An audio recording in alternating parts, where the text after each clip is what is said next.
آپ بیچ بیچ میں کم از کم ایک مرتبہ سبحان اللہ ماشاء اللہ کہہ کر ہی اظہار کر دیجیے، تاکہ مجھے یہ محسوس ہو جائے آج جو میں خطاب کر رہا ہوں وہ وفاداروں کے درمیان کر رہا ہوں، ہے نا؟ اب آپ تو بولتے نہیں ہیں، دیکھیں بیچ بیچ میں مجھے بھولنے کی عادت ہے، اب آپ کو یاد آپ کو دلانا ہے اور آپ کو اب بولنے کی بھی ضرورت ہے۔ آج ہمارے قوم اور ہمارے معاشرے کا یہ حال ہو گیا ہے، جتنے بیٹھے علماء بیٹھے ہیں یہ اچھی طرح سے جانتے ہیں، یہ لوگ بھی اس بات کا شکوہ کرتے ہیں اور آج میں بھی کرنا چاہتا ہوں کہ ہمیں جہاں بولنا چاہیے وہاں خاموش، اور جہاں خاموش رہنا چاہیے وہاں بولتے ہیں۔ اب اس کا نتیجہ کیا نکلا کہ ہمیں جہاں بولنا چاہیے وہاں بھی خاموش رہنے لگے۔ دوسروں نے سمجھ لیا کہ مسلمان اب خاموش رہنے والا ہے۔ جب سے تم خاموش ہوئے ہو، جب سے تم نے بولنا بند کر دیا ہے، دوسرے تم پر چڑھنے لگے ہیں، دوسرے تمہیں ستانے لگے ہیں۔ آپ دیکھیے نا، آج کل تو بندی کا دور ہے کہ نہیں؟ ہے کہ نہیں؟ اس سے پہلے بھی 2 بندی ہوئی، اس سے پہلے بھی 2 بندی ہوئی، ایک نس بندی، دوسری نوٹ بندی۔ اب دوسرے ٹریک پر لوگ چلنے لگے، اب تو لوگ مہا میلہ پر مسلمانوں کی پابندی لگاتے ہیں، ہے نا؟ تھوڑا احتیاط محتاط ہو کر بول رہا ہوں تاکہ کمیٹی بھی سلامت رہے، اسٹیج بھی سلامت رہے۔ مجھے اپنی فکر نہیں ہے، آپ لوگوں کی فکر ہے۔ ہاں جی جی الحمدللہ ماشاءاللہ، یہ آپ کی محبت۔ اب کیا ہو گیا؟ تم خاموش ہوئے، زمانے والے تمہیں خاموش کرانے لگے۔ بڑی ذمہ داری کے ساتھ علماء کرام بیٹھے ہوئے، آپ بولیے کہ آج کل بندی کا دور ہے کہ نہیں؟ یہاں مسلمان نہیں جا سکتا، وہاں مسلمان نہیں جا سکتا، اس میلے میں آ سکتا ہے اس میلے میں نہیں جا سکتا، غریب مسلمان ٹھیلا نہیں لگا سکتا، غریب مسلمان پانی نہیں بیچ سکتا ہے، لیکن رب کے نظام پر قربان جاؤ، محمد عربی کا صدقہ ہے۔ جہاں مسلمانوں پر پابندی لگی تھی، مسلمانوں کو روکا گیا تھا، جب برا وقت آیا، جب کوئی کام نہیں دے رہا تھا، تب محمد عربی کا غلام نظر آ رہا ہے۔ تکبیر! پورا ہاتھوں کو اٹھا کے قائم کرے، نعرہ رسالت، اسلام، اسلام، عرص مقدس، فیضان شہباز محمد، جامعہ شاہجہانگیر پیر، جشن دستار بندی، حضور احرار ملت۔ جہاں مسلمانوں پر روک لگا تھا، مسلمان نہیں آ سکتا ہے۔ اچھا حضرت تشریف نعرہ تکبیر، نعرہ رسالت، علماء اہل سنت، حضور سید نور میاں صاحب قبلہ، نعرہ حیدری، نعرہ حیدری، علماء اہل سنت، جامعہ شاہجہانگیر پیر۔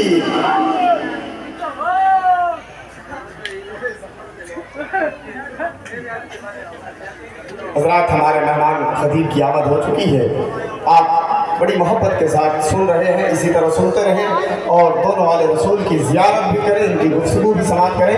انشاءاللہ تعالیٰ بہت جلد اپنے مہمان کے خطاب کو بھی آپ سماعت کریں گے کہ جن کی گفتگو آج پورے ہندوستان میں ہر طبقے میں ہر انسان، ہر چاہنے والا محبت سے سنتا ہے اور اپنی زندگی کے جینے کا سلیقہ حاصل کرتا ہے۔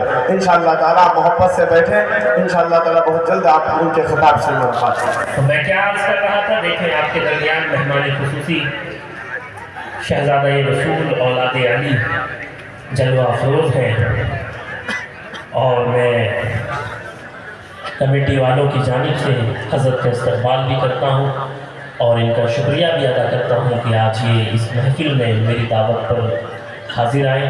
اللہ تبارک و تعالی حضرت کے علم میں، عمر میں، عمل میں بھی پناہ خیر و برکت عطا فرمائے. آمین.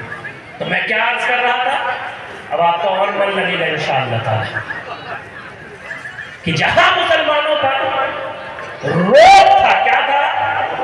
روک، پابندی، فل اسٹاپ لگا دیا گیا تھا کہ آ نہیں سکتا.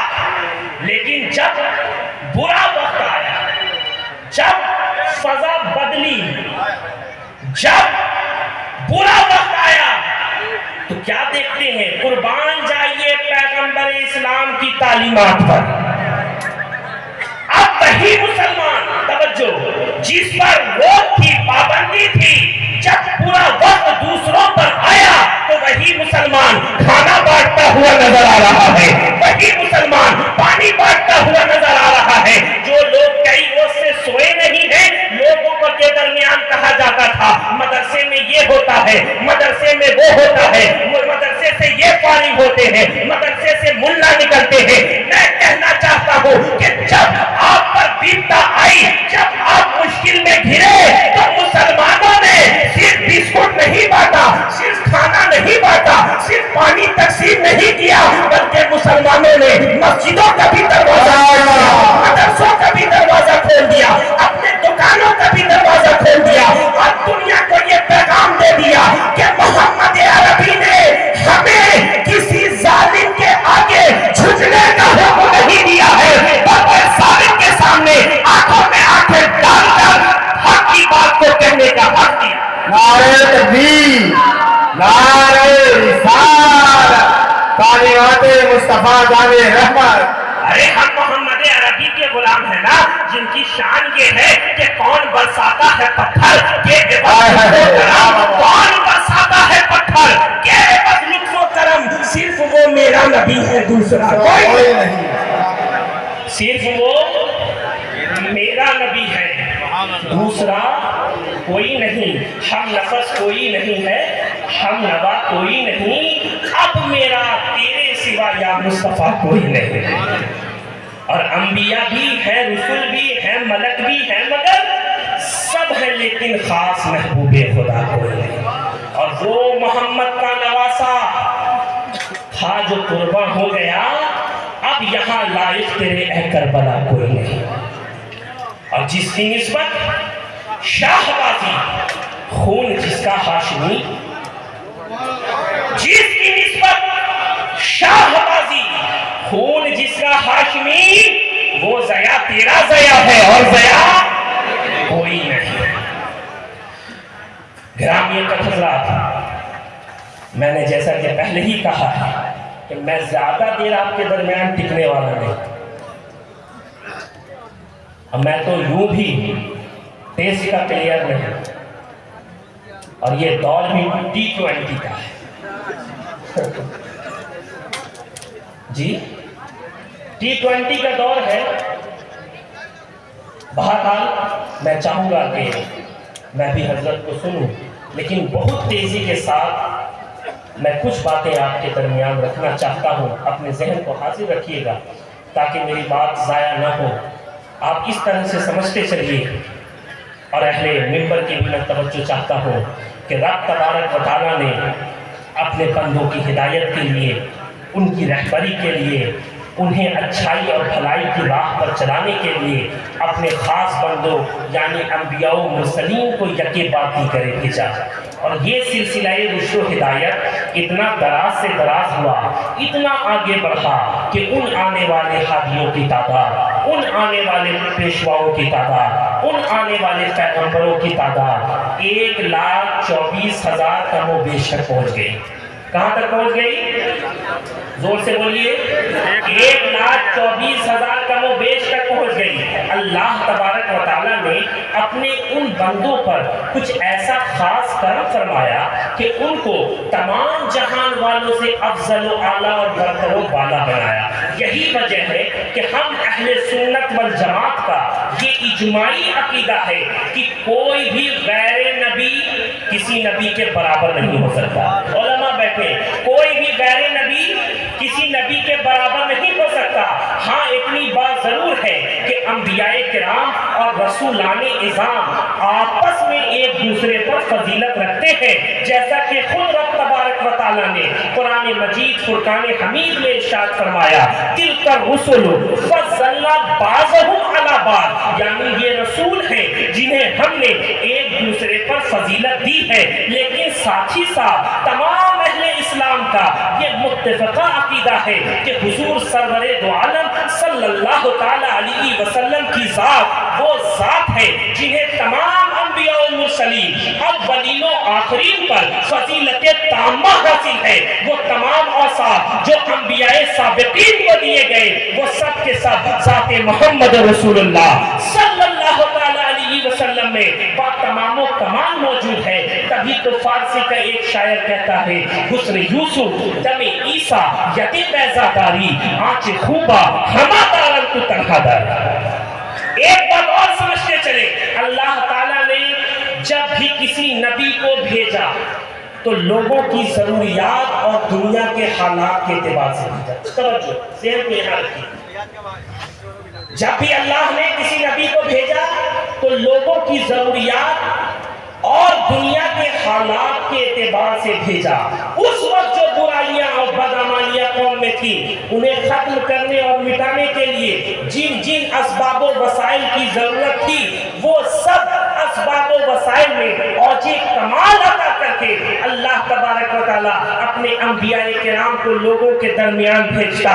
جن صنعت و حرفت پر دنیا کو ناز تھا ان صنعت و حرفت کا امام بنا کر اللہ سبحانہ و تعالیٰ اپنے انبیاء کرام کو لوگوں کے درمیان بھیجتا، جنہیں دیکھ کر دنیا کے نیک بخت لوگ اس بات پر یقین کر لیتے اور بلا چون و چرا آنے والے پیغمبر کی دعوت کو قبول کر لیا کرتے۔ حضرت آ گئے ہیں، چند مثالوں کے ذریعے میں اپنی بات کو سمجھانا چاہتا ہوں اور قریب کے زمانے سے بات کرتا ہوں تاکہ آپ میری بات سے قریب ہو جائیں۔ حضرت عیسیٰ علیہ السلام کے زمانے میں ڈاکٹری کے پیشے کا بول بالا تھا۔ توجہ جاتا ہے، حضرت عیسیٰ علیہ السلام کے زمانے میں ڈاکٹری کے پیشے کا بول بالا تھا۔ ایک سے بڑھ کر ایک طبیب و حکیم اپنی طبابت و حکمت کا خراج وصول کر رہے تھے۔ اس فن کے ماہرین کا ایک تانتا لگا ہوا تھا اور ہر کوئی اس فن کی طرف متوجہ ہونے کے لیے بے قرار نظر آ رہا تھا۔ تو کیا سمجھ میں آیا کہ حضرت عیسیٰ علیہ السلام کے زمانے میں فن طبابت کا دور دورہ تھا۔ توجہ چاہتا ہوں، لیکن جب اللہ تبارک و تعالیٰ نے حضرت عیسیٰ علیہ السلام کو اس دور کا نبی بنا کر بھیجا، توجہ، اللہ تعالیٰ نے جب حضرت عیسیٰ علیہ السلام کو اس دور کا نبی بنا کر بھیجا تو انہیں فن طبابت و حکمت میں ایسا کمال عروج عطا کیا کہ جہاں سارے طبیبوں کی طبابت دم توڑ دیتی ہے وہاں سے حضرت عیسیٰ کی مسیحائی کا آغاز ہوتا ہے۔ ہر ذی ہوش، ہر ذی شعور اس بات کو جانتا اور سمجھتا ہے کہ دنیا کا کوئی بھی ڈاکٹر، حکیم، طبیب، وید اسی وقت تک مریض کا علاج کرتا ہے جب تک اس کے جسم میں جان باقی ہے، لیکن جیسے ہی روح جسم انسانی سے نکل جاتی ہے تو دنیا کا بڑا سے بڑا ڈاکٹر بھی آئی ایم سوری کہہ کر اپنی بساط طبابت لپیٹ دیتا ہے، اپنی بساط طبابت لپیٹ دیتا ہے۔ توجہ چاہتا ہوں، دیکھیے ایک پیغمبر کی شان کیا ہوتی ہے۔ حضرت عیسیٰ علیہ السلام وہ ہیں جو پل بھر میں مردوں کو زندہ کر دیا کرتے۔ حضرت عیسیٰ علیہ السلام کی شان یہ ہے کہ آپ کوڑ کے مریض کو بغیر کسی دوا کے اپنے دست شفا سے شفا یاب کر دیا کرتے۔ حضرت عیسیٰ علیہ السلام کی شان یہ ہے کہ آپ مادر ذات اندھے کو پل بھر میں بینائی عطا کر دیتے۔ اگر میں ساری باتوں کو چند جملوں میں نچوڑ کر بیان کروں تو آپ کے ذوق کے مطابق اس طرح سے کہہ سکتا ہوں کہ جو زندہ جسموں کا علاج کرتا ہے وہ امتی ہوتا ہے اور جو مردوں کو بھی شفا یاب کر دے وہ نبی ہوتا ہے، رسول ہوتا ہے، وہ پیغمبر۔ زندہ باد، زندہ باد، سبحان اللہ، سبحان اللہ۔ کہا میں نے جو زندہ جسموں کا علاج کرتا وہ کون ہوتا ہے؟ بولیے امتی۔ اور جو مردوں کو بھی شفا یاب کر دے وہ نبی، وہ رسول۔ اب یہیں سے یہ بات سمجھ میں آئے کہ نہیں کہ کوئی بھی غیر نبی کسی نبی کے برابر نہیں ہو سکتا۔ کیا نہیں ہو سکتا؟ برابر نہیں ہو سکتا۔ جب غیر نبی آدم صفی اللہ کے برابر نہیں، جب غیر نبی ابراہیم خلیل اللہ کے برابر نہیں، جب غیر نبی اسماعیل ذبیح اللہ کے برابر نہیں، جب غیر نبی داؤد خلیفۃ اللہ کے برابر نہیں، جب غیر نبی عیسیٰ روح اللہ کے برابر نہیں، تو پھر غیر نبی مدینے کے تاجدار کے برابر کیسے ہو سکتا ہے؟ احمد مختار کے برابر کیسے ہو سکتا ہے؟ شہباز خطابت نے کیا ہی خوب فرمایا ہے کہ سوا خدا کے کسی کو خبر نہیں اس کی مقام رحمت عالم کی انتہا کیا ہے، اور خدا کی ذات کا عرفاں ہوا تو ان سے ہوا، وگرنہ کس کو خبر ہوتی پھر خدا کیا ہے؟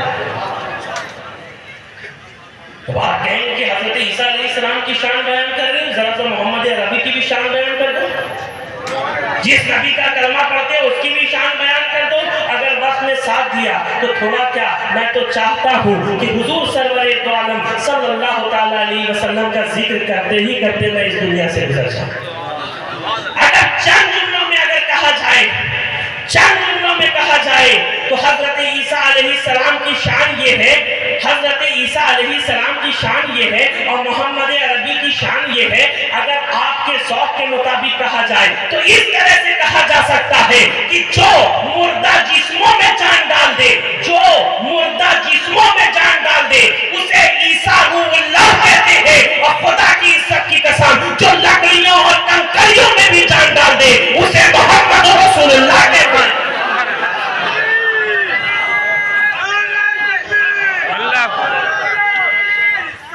یا رسول اللہ، یا علی،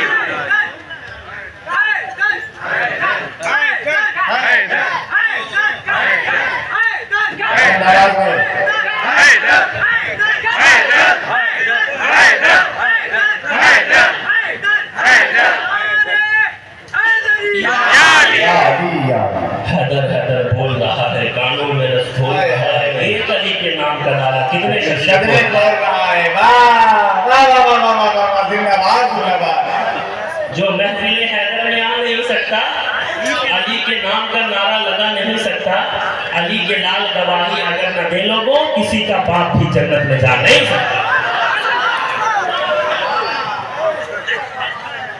اور آج یوں ذکر غم تشنہ کہانی چاہیے، خشک ہو جانا ہر ایک دریا کا پانی چاہیے، اور خاندان مصطفیٰ کا ذکر کرنے کے لیے آدمی سچا کھرا اور خاندانی چاہیے۔ رات تمام ہو جائیں گے لیکن شعر مکمل نہیں ہوئے۔ تو میں کیا عرض کر رہا تھا پیارے کہ جو مردہ جسموں میں جان ڈال دے اسے عیسیٰ روح اللہ کہتے ہیں، اور جو لکڑیوں اور کنکریوں میں بھی جان ڈال دے اسے محمد رسول اللہ کہتے ہیں۔ اب آپ کے ذہن کو صاف کرنے کے لیے یہاں پر حضرت تشریف فرما ہے، علماء کرام بیٹھے، آپ کنکری کے حوالے سے تو اکثر سنتے ہوں گے، اور اس میں ایک نام ہے جو میں اس پاک محفل میں لینا نہیں چاہتا۔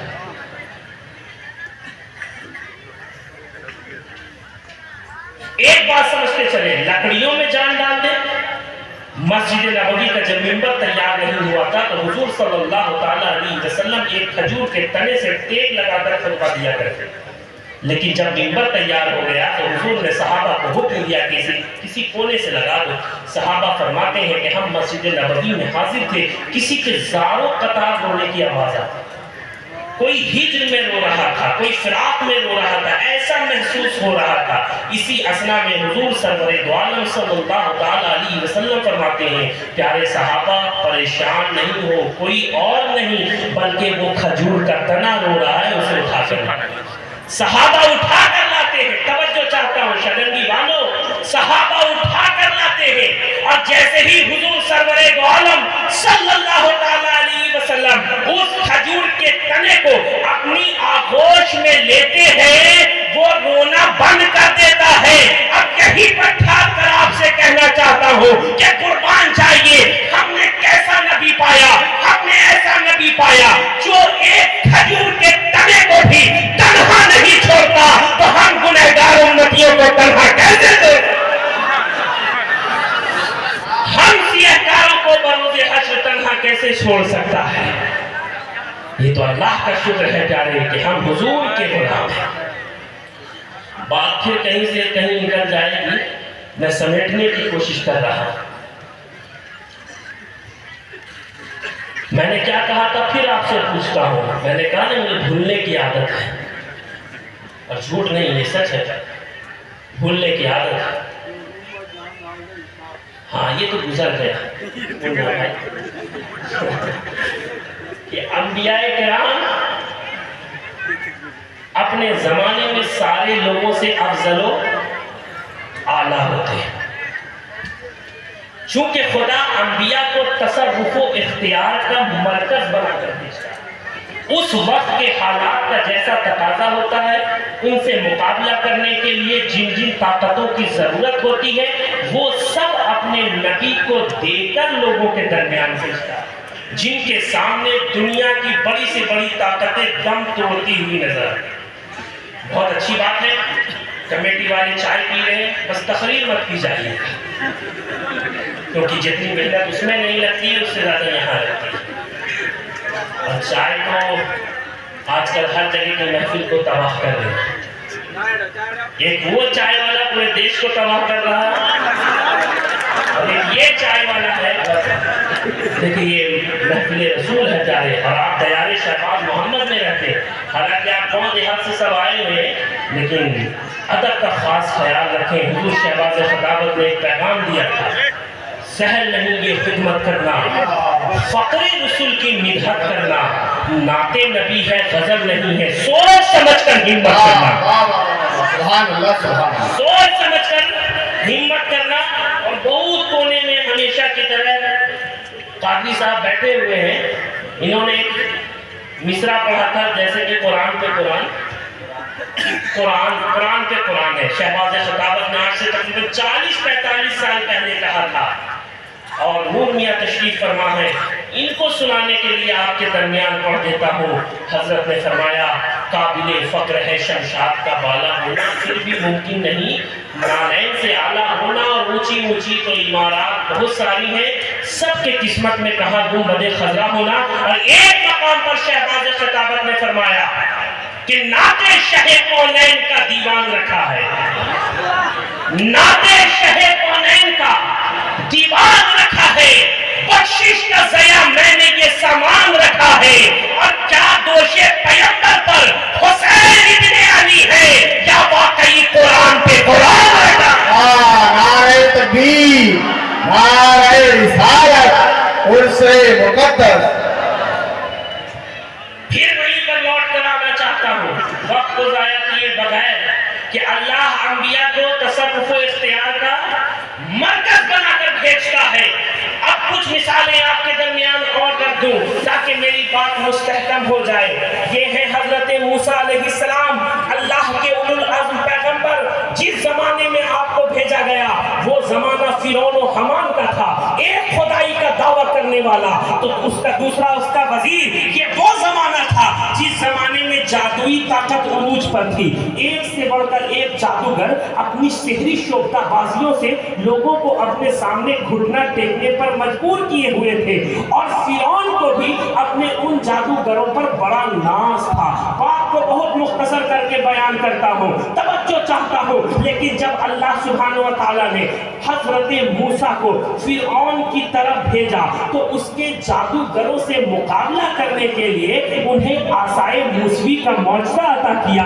چنانچہ دنیا نے یہ منظر دیکھا کہ جب جادوگروں نے اپنی لاٹھیوں اور رسیوں کو سانپ بنا کر پورے میدان کو بھر دیا تو حضرت موسیٰ علیہ السلام کو حکم الہی ہوا، قالا القھا یا موسیٰ، اے موسیٰ زمین پر اپنا عصا ڈال دو۔ جو ہی حضرت موسیٰ علیہ السلام اپنا عصا زمین پر ڈالتے ہیں تو وہ عصا اژدہا بن کر سارے جادوئی سانپوں کو نکل جاتا ہے۔ تو سب سے پہلے جادوگروں نے اعجاز موسوی کو دیکھ کر پکارا، آمنا برب موسیٰ و ہارون، ہم نے موسیٰ اور ہارون کے رب پر ایمان لایا۔ سبحان اللہ سبحان اللہ۔ اب یہ کیفیت پل بھر میں حالات بدل گئے، جذبات بدل گئے، پل بھر میں کیفیت بدل گئی۔ پہلے مقابلہ کرنے کے لیے آئے تھے، اب حضرت موسیٰ کے قدموں میں نظر آ گئے۔ یہ حال ہے حضرت موسیٰ علیہ السلام کا اعجاز دیکھنے کے بعد، اعجاز موسوی دیکھنے کے بعد، لیکن یہ ہے محمد عربی کے غلام جنہیں دنیا حضرت